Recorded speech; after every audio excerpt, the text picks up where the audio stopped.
Pet food is a $20 billion market, and it's growing at about 5% annually, which is a very respectable growth rate for such a mature category. That's the good news. The bad news is that market segments are growing very unevenly. You have some segments that are flat in sales or even declining in sales, and other segments that are really jumping.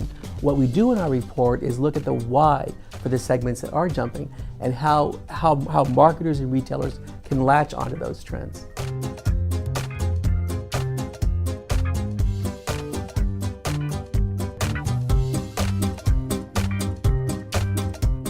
One of the key trends in the industry is premiumization, the way that consumers are constantly looking for better quality products for their pets. One of the things that we track is how this is playing out in terms of retail channel choices year by year. We found that nearly half of pet food shoppers are buying at the two big pet superstore chains. We're also finding that warehouse clubs are increasing in share of shoppers. So what are the implications for marketing and retailing pet food in this context? A trend related to premiumization is humanization, the ways that we're increasingly treating our pets as humans, as people, even as children. This is talked about in terms of the pet parenting trend. One way we look at this in this report is looking at the percentage of cat owners who are purchasing cat treats. And we found that's increased over the last several years from less than 40% to nearly half.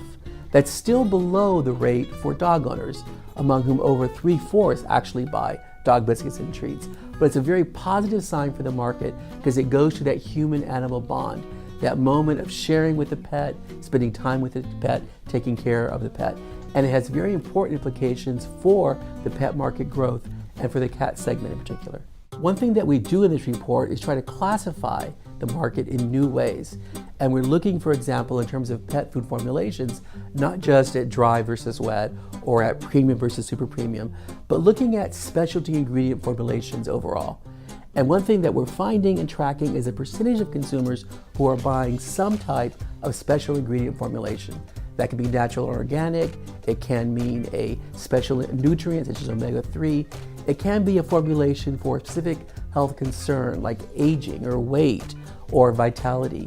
And what we're predicting is that these special ingredient products will be an increasingly important part of the market and of market growth.